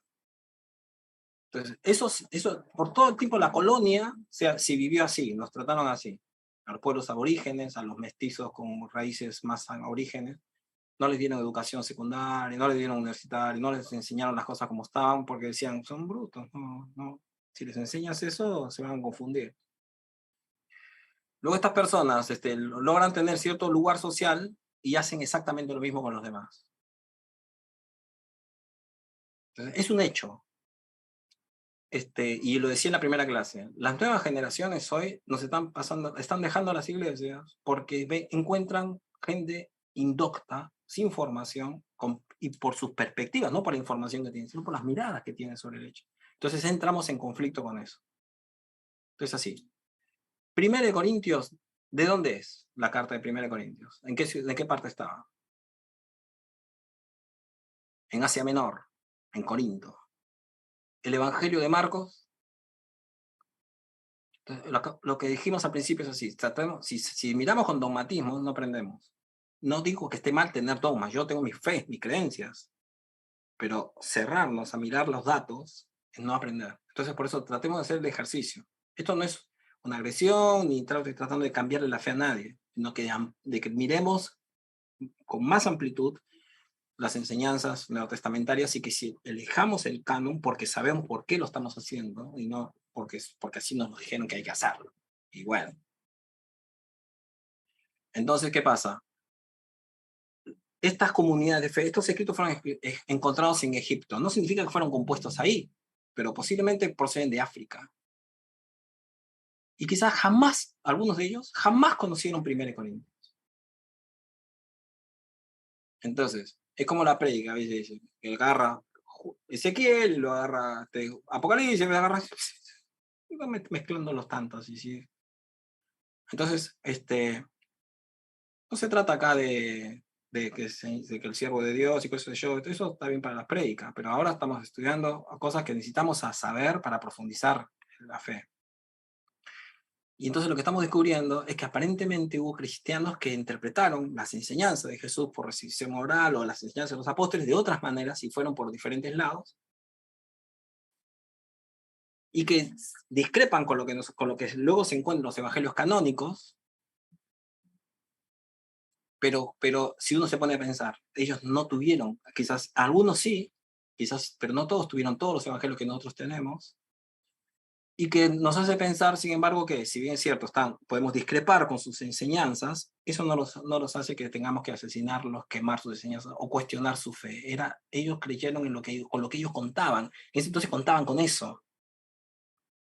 Entonces, yo creo que ahí me parece un punto importante para tomar en cuenta estas enseñanzas. Ahora, vos discrepás, sí, vos enseñás que juegas, no, jamás lo enseñaría así, pero sí enseñaría que hay personas que pueden pensar diferente y que luego yo me tome el trabajo, porque es mi responsabilidad de ver por qué pensaban de esa manera y tratar de ayudar de esa forma y no imponer y violentar, llamando siervos de Dios o no, porque es una forma de descalificar al que piensa diferente al final de cuentas, una forma velada, pero de descalificar al otro, de usar métodos tan agresivos, ¿no? Para los demás. Bueno, como nos quedan 30 minutos, yo me gustaría, a ver, si hacen participaciones cortitas, si es posible, Rocío y Carlos, los escuchamos y después seguimos, ¿puede ser? Dale, así seguimos con otro que viene, el de texto de la infancia de Jesús, que es muy bonito. Buenos días, pastor. Sí, es fácil el lenguaje usado en los evangelios apócrifos. En el libro canónico, por ejemplo, se habla de Judas como traidor, ¿no? En el libro apócrifo se habla a Judas como el encargado de iniciar la pasión de Jesús. Debe haber un equilibrio entre el libro canónico y el libro apócrifo. No, yo en lo personal creo que no. Yo creo que Judas lo traicionó y le hizo todo el daño que hizo. O sea, eso yo lo tengo claro. Pero me llama la atención como la forma, pero sí me llama la atención conocer los apócrifos, es que tiene que ver con la actitud de cada uno. O sea, ¿qué pasa? Yo formo parte de yo soy, por ejemplo, les cuento, ¿no? Soy pastor de una iglesia que está abierta a la sociedad. Mi grade son 3,5 millones de habitantes. No estoy pensando en el grupete que se congrega en mi iglesia. Entonces, si yo no desarrollo una capacidad de respetar, discrepando, pero respetar al otro, no puedo pastorear a nadie dentro de la sociedad, ¿no? Sino solamente a los que piensan como yo y se congreguen acá puertas para adentro. Eso va a terminar haciéndose. Entonces, pienso así. Sin embargo, yo creo, por ejemplo, que los evangelios canónicos están en lo cierto cuando hablan así de Judas. Pero más que ver a la persona que discrepa conmigo, me interesa preguntarme por qué habría una comunidad cristiana que desarrollaría esa mirada sobre Judas. Porque cuando lo descalifico no lo leo más y lo dejo así, herejía, qué sé yo, y me hago intolerante. Pero cuando lo escucho y lo leo, puedo preguntarme por qué habría grupos cristianos que no eran locos ni nada, pero que tenían aparentemente una búsqueda de Dios, que van a desarrollar esa creencia. Quizás porque no contaban con los evangelios canónicos. Entonces no tenían esa información sobre Judas, que nosotros hoy le pegamos, pero te estoy diciendo que quizás no lo tenían, ¿por qué les pegás con un palo cuando no sabían algunas cosas? O quizás sí las tienen y por eso desarrollan todo ese evangelio, pero su concepción sobre canon es diferente a la que otros van a tener también. Entonces, no creen que canon sea, por ejemplo, un lugar cerrado o único, y que el único inspirado, y que tienen otros. Millones de personas hoy las tienen, no solamente, no refleja, los evangélicos no son los únicos que piensan sobre ese tema. Y me hace pensar históricamente cómo hay personas que pueden pensar de esa forma, y que quizás dieron su vida incluso por creer de esa manera, ¿no? Entonces, bueno, me hace creer que mis convicciones, mi fe, basado en los textos canónicos, podría hacer algo para ellos, más desde el diálogo, argumentando saludablemente, ayudando a esclarecer, que pegándoles con un palo o persiguiéndolos y quemando sus escritos. Pero creo que hay otros caminos que la polarización. Pues, yo me quedo con los canónicos siempre, o sea, eso está claro. Pero el hecho de que sea respetuoso no significa que yo me abra cualquier tipo de creencia. Parece que en el pensamiento polar extremista, ¿ves? Si no piensas como yo, sos mi enemigo. Y eso no va a construir una sociedad ni una vida saludable. Me parece a mí. Gracias, Carlos. Vos sabés que estás sin volumen, Carlos. Estamos igual con la garganta, me parece. No te oímos.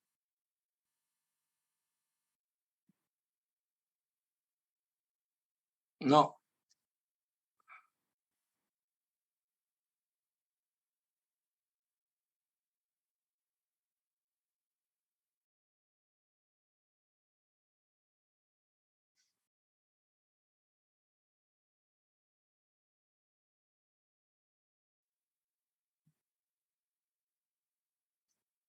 Nada, Carlos. No, no te... Es tu volumen, Carlos. ¿Sí? Bueno, si no, escribilo. Ahí Giovanni González comentó algo también que está bueno para leer. Si no, escribilo si podés, Carlos. Bueno, continuamos entonces, que nos quedan pocos minutos y me gustaría, nos estamos quedando ahí con un par de cosas que están. Voy a tratar de leerlas rápido. Bueno, este era el Evangelio de Judas. Ahí lo tenemos. Después vamos a mirar, ahora lo que vamos a ver es el de Pseudo Tomás. Lo llaman así porque hay otro evangelio que se llama de Tomás, que es gnóstico, y esto lo llamaron Pseudo Tomás, que cuenta sobre la infancia de Jesús, y también es muy temprano, del siglo II. Acuérdense que la fecha en la que fue escrito no necesariamente refleja la fecha en la que fue compuesto, porque no es que componían directamente por escrito, sino que había muchas tradiciones que se reflejaban de forma oral, y esta es una de ellas. Se van a contar historias de Jesús. Y voy a saltear porque se nos fueron las horas, aunque podemos terminar de leerlo la próxima semana, pero miren, le voy a contar una de las primeras historias que se cuenta en este Evangelio de Tomás, que está también en este libro que les subí, donde tienen todo, pero hay otras versiones que para los que quieren profundizar o detenerse un poco más, de un especialista que se llama Reidar Agard, un libro chiquitito, pero peligroso, peligroso me refiero no por el contenido, sino por el precio, es carísimo, así de chiquitito como es, de ediciones Sígueme, que se llama La infancia de Jesús, texto bilingüe del Evangelio Apócrifo del Pseudo Tomás. Así que, pero miren lo que dice acá. Dice, después de cumplir 5 años, se encontraba un día jugando junto a los charcos que se habían formado después de llover. El agua estaba sucia y él hacía confluir los regatos en una sola corriente, transformándolos en agua limpia sin hacer otra cosa que mandárselo. Están contando de la historia de Jesús a los 5 años y cómo sucedían ya algunas cosas. Él hacía algunas cosas. Luego tomó un poco de barro blando del cieno y formó con él 12 pajaritos. Era a la sazón día sábado cuando Jesús hizo esto jugando, y había otros muchachos que jugaban juntamente con él. Ya se imaginan, sábado haciendo juegos, mezclando agua con barro, mezclando elementos, según la tradición rabínica, ¿no? Trabajo en Shabbat. Y cuando un judío vio lo que Jesús hacía, fue y se lo contó a su padre José, diciendo, mira, tu hijo está en el arroyo y tomando un poco de barro, ha hecho 12 pájaros, con lo que ha profanado el sábado. Cuando José llegó al lugar y vio a Jesús, le increpó. Le dice, ¿por qué haces en sábado lo que no está permitido hacer? Jesús batió sus palmas y dijo a los pajarillos, volad y pensad en mí. Mira qué lindo eso. Volad y pensad en mí, vosotros los vivientes. Y los pajarillos se echaron a volar y se marcharon gorjeando. Cuando los judíos vieron esto, se llenaron de pavor y se fueron juntos a contar a los otros el milagro que había visto hacer a Jesús. Esto está en varias películas o varias historias, se cuenta en historias infantiles también, ¿no? Lo que Jesús hizo en esta ocasión.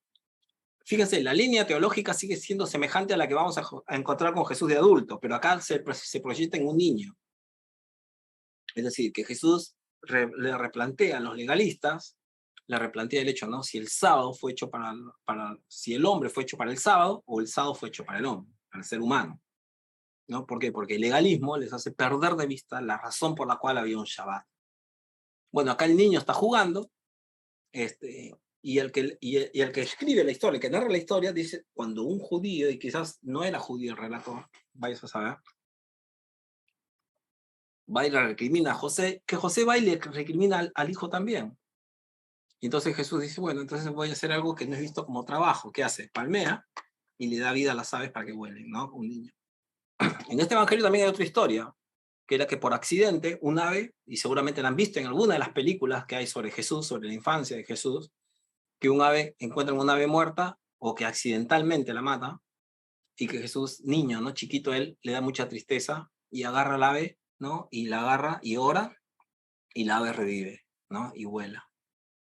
¿No? Creo que está en la película María, en la que se ve cómo María va entrando en razón, va viendo cómo Jesús iba creciendo. Dice después, ¿qué querés? Después en el capítulo 6 hay otra historia, he seleccionado textos, no es así seguido.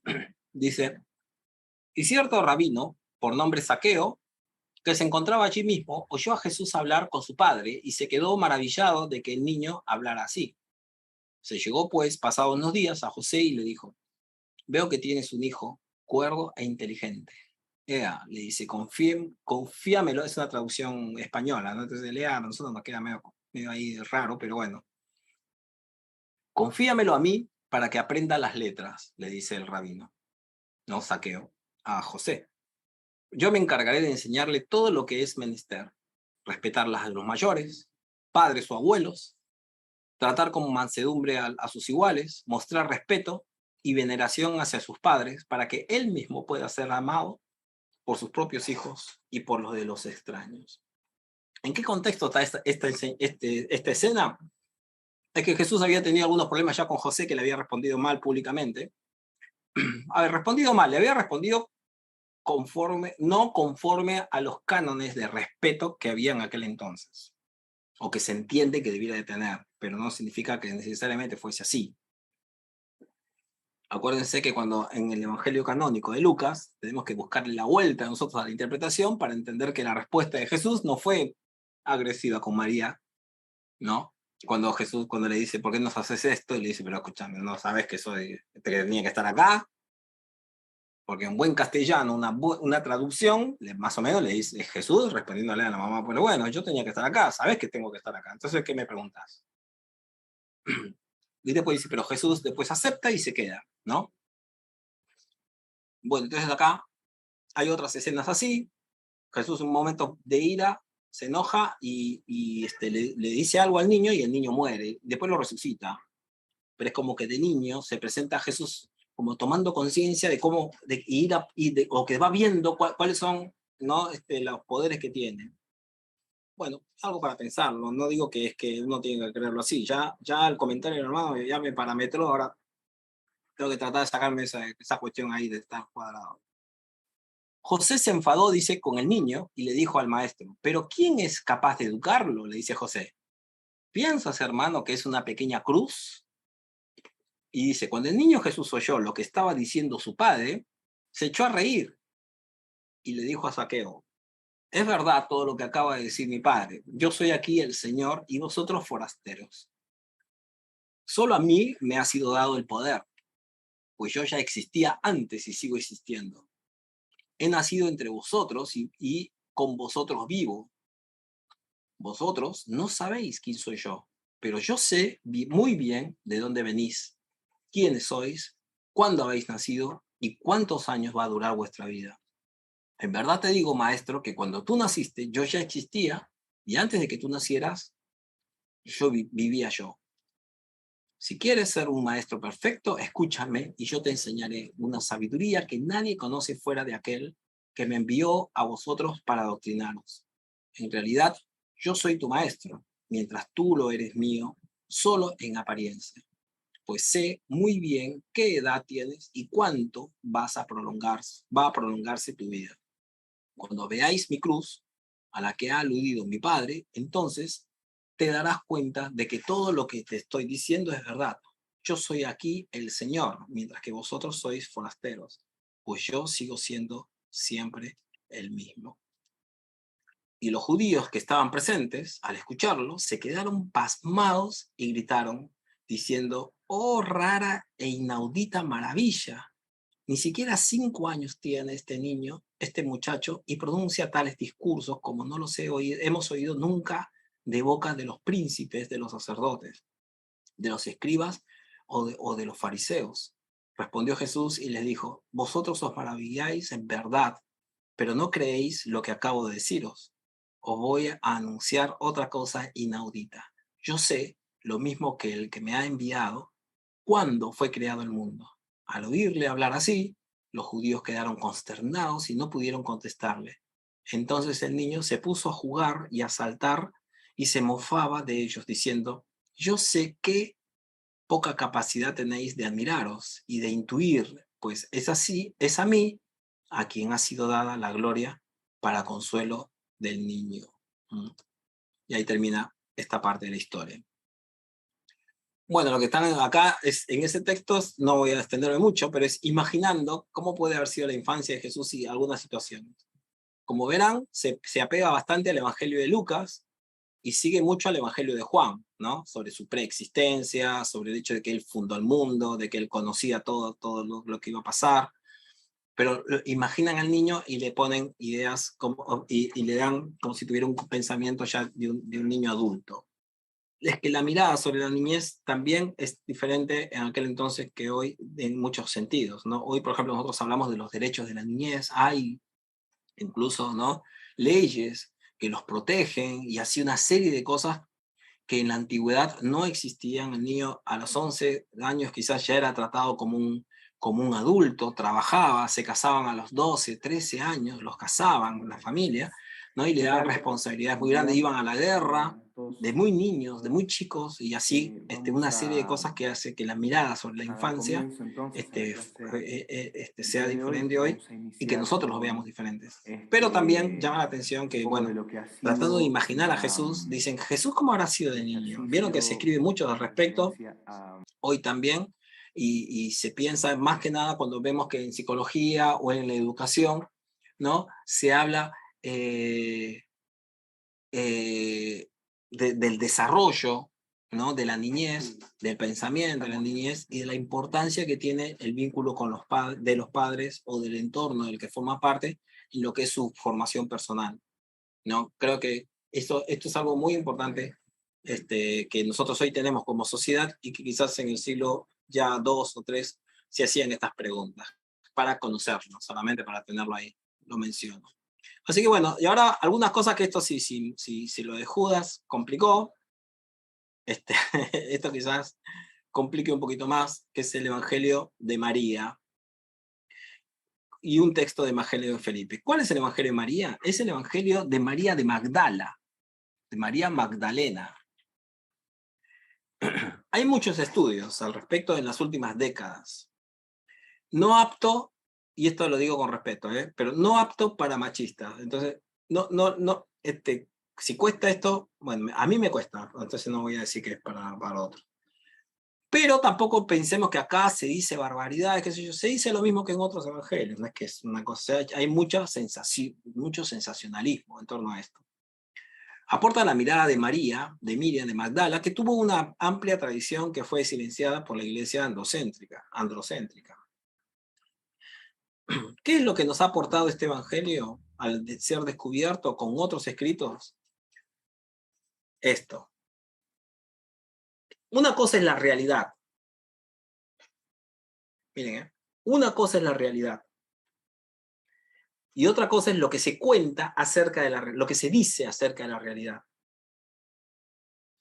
La pregunta que debemos hacernos, desde el punto de vista más académico, desde el punto de vista más respetuoso de lo que sucede en aquel entonces, es: los escritos, los textos de la antigüedad que nosotros tenemos, ¿reflejan lo que todos pensaban en la antigüedad?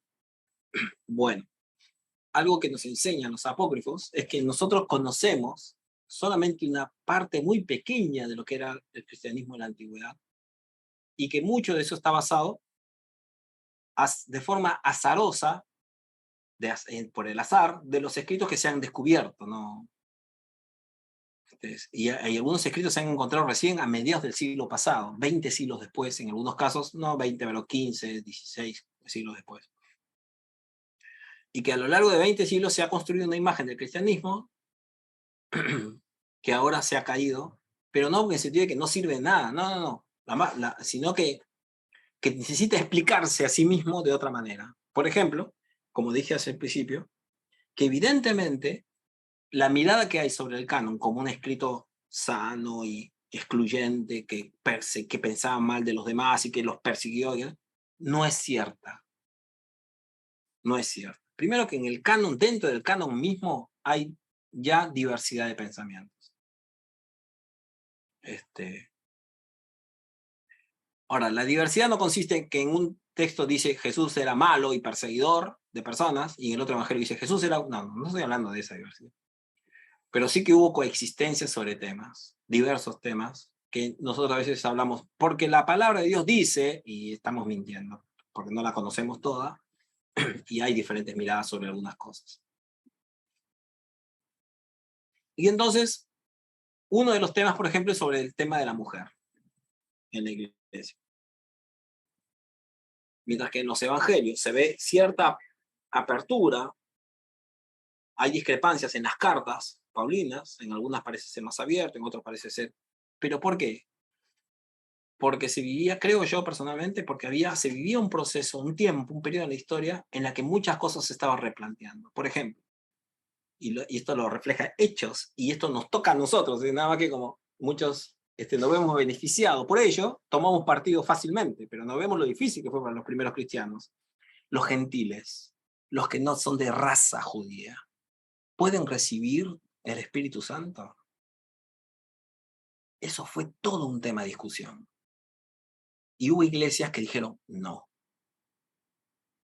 Hubo cristianismos que dijeron no. Y jamás permitieron que en sus iglesias participaran gentiles.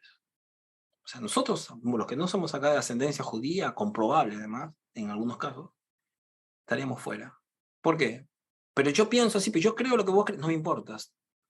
Tu ADN, vos naciste no judío, estás fuera. Pero por célito, qué sé yo, bueno, quizás entras y te sientas allá lejos. Pero estás fuera. Hay que pensar que de ahí viene el cristianismo, ¿eh?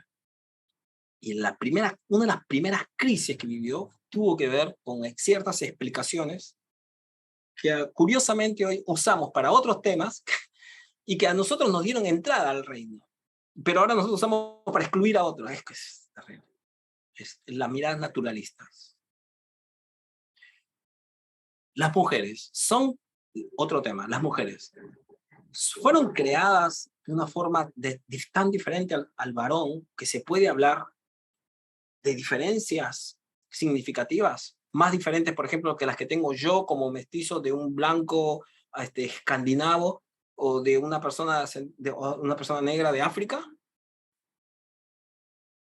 Argumentos naturalistas. Acuérdense que hasta hace no mucho hay un comentario de Fawcett, qué sé yo, que publicó ahí que decía que las personas ascendentes de África o de color o de negras, pues todos tenemos colores diferentes, tenían la maldición de Dios y por eso habían sido esclavos. No, pero eso se habló hace poco, hace 2 siglos nada más, ¿no? Todavía habían iglesias. Hoy hay algunas iglesias donde no pueden entrar negros ni latinos y ni blancos, muchas, ¿eh? No, todavía no unas pocas. Ahora alguien me dirá, ¿por qué estamos hablando de este tema si estamos hablando de los apócrifos? Porque todos leemos la Biblia con anteojos culturales. Y estos evangelios apócrifos, cuando se han descubierto ahora, nos han zarandeado, nos han hecho pensar, che, esto que nosotros pensábamos que no sucedía en el siglo I, sucedía en el siglo II, sucedió en el siglo III. Estas problemáticas que hoy tenemos ya estuvieron antes. Y las iglesias lo resolvieron de diferentes maneras. De todos los escritos del Nuevo Testamento, no hay uno solo que se atribuya a una mujer. Y acá nos encontramos con un evangelio que dicen que lo compuso María Magdalena. Y estamos hablando del siglo II, siglo III. No estamos hablando de que esto pasó mucho tiempo después del canon del Nuevo Testamento. No, estaba el canon formándose todavía. No quedó adentro, es cierto, pero lo que nos hace pensar es que había miradas que estaban interesantes. Buena parte de este contenido se piensa que fue compuesto a mediados del siglo II. Hay una parte que dice esto, miren, el Evangelio de Felipe, que también es antiguo, y que voy a avanzar rapidito para que nos alcance para leerlo. Ya está. Bueno, voy a decir, mira, en una alusión dice así, 3 mujeres caminaban siempre con el Señor. María, su madre, la hermana de esta, que también se llamaba María, y Magdalena, denominada su compañera. Nosotros hoy que sexuamos todo, y algunos incluso dicen que no puede existir una verdadera amistad entre un hombre y una mujer, eso es menos evangélico, no puede haber eso, pero así hablan algunos. No nosotros, porque acá estamos todos los que pensamos bien, pero nosotros digo. Claro, cuando uno lee su compañera, ¿qué piensa? Sí, seguramente había algo, ¿viste? Cuando pasa con estas cosas así. Así pues, María es su hermana, su madre y su compañera. Después dice más adelante, la sabiduría denominada estéril es la madre de los ángeles y la compañera del Salvador es María Magdalena. El Salvador la amaba más que a todos los discípulos y la besaba frecuentemente y algunos piensan que ahí hay que llenar, en la boca. Y los demás discípulos dijeron, ¿por qué la amas más que a nosotros? El Salvador respondió y les dijo, ¿por qué no os amo a vosotros como a ella? Le da la vuelta a Jesús a la pregunta. Porque ellos, desde la mirada androcéntrica del hombre como el centro del mundo, se preguntan ¿por qué amo a una mujer más que a ellos? Porque yo soy el centro. Y él le hace la vuelta a la pregunta y le dice, no, ¿por qué la amo más a ella que a ustedes? Eso es lo que, tiene lo que yo hago, la mirada que yo quiero es otra. Un ciego y un vidente, estando ambos a oscuras, no se diferencian entre sí. Cuando llega la luz, entonces el vidente verá la luz y el que es ciego permanecerá a oscuras. Y el Señor dijo, bienaventurado el que es antes de llegar a ser, pues el que es, ha sido y será. Me he dado vuelta a este texto bien gnóstico y que lo que está hablando es de que necesitamos una sabiduría especial para darnos cuenta de algunas cosas. Voy a saltear esta parte, pero se los recomiendo que lo lean, que es el epílogo cuando termina el Evangelio de María, y en la que se ve nuevamente a los apóstoles, sobre todo a Pedro, discutiendo con ella el liderazgo de la iglesia. Ahora, está bien, pues, estas cosas no sucedieron así, eso lo aceptamos. Pero a nivel histórico, debe de reflejar seguramente la necesidad que hubo de desarrollar argumentos en la que se vio, porque si bien es cierto, esto es posible que esto así, tal cual como está, no sucediera, sí me parece que en los evangelios nos hace releer los evangelios canónicos y advertir que hay un montón de datos en los evangelios que reflejan el liderazgo importante de mujeres. Y según mi punto de vista, con respecto a lo que discrepe, pero según mi punto de vista, que refleja el liderazgo de mujeres como pastoras, lideresas, apóstolas, en algún caso, en caso de Junia, de Marcos, de Romanos 16. ¿Que todas las iglesias de Asia, del Nuevo Testamento pensaban igual? No. Hay discrepancias entre ellas. Es un tema nuevo, es un tema difícil, como lo era el tema del tema de la etnia, de la raza, como lo fue otros temas con relación a los sacrificios, a la relación con el templo. El cristianismo, lo que a mí me parece que reflejan, es que tuvo más capacidad de dialogar de la que a veces reflejamos las iglesias en el siglo XXI. Es decir, que no habían tensiones, sí, habían tensiones, pero no se mataban entre ellas. Y por eso que el canon es rico, es riquísimo el canon, porque refleja diversidades de punto de vista dentro de lo que es un parámetro de creencias base, ¿no? Pero que hubo discrepancias. Bueno, el Evangelio de María lo que nos refleja es que hubo toda una iglesia, hubo congregaciones, una línea en la que quisieron mostrar, ¿no?, que Jesús, ya desde el tiempo de Jesús, él le dio un alto lugar a las discípulas. ¿Y cómo usan la hipérbole, o sea, la exaltación, la exageración de decir, bueno, ella era la discípula de Jesús y que se pelea con Pedro, ¿no? Sí, con Pedro. Ahora, no es que para decir entonces hacer lo inverso. Antes los hombres manejan todo tema y ahora las mujeres, eso no es la propuesta. La propuesta es buscar más bien que haya respeto. Pero es para pensar. Lo podemos charlar la próxima clase. Vamos a tener PowerPoint, tienen ahí el material, entonces para leer, que lo tienen todo, el escrito ahí, y la próxima semana empezamos conversando, si les parece bien, así que me gustaría mucho pedirles que vengan ya habiendo leído algunos, y en la medida que yo pueda, vamos a hacer 15 a 20 minutos con preguntas, y así podemos conversar. Bueno, tengan fe, los quiero mucho, y si están medio zarandeados, no sigamos leyendo los evangelios, confiando en el Señor, que todo esto, la próxima clase, vamos a ir viéndolo y todo. Que Dios nos bendiga. Nos estamos comunicando. Gracias, Adriana, por la paciencia. Me excedí unos minutos.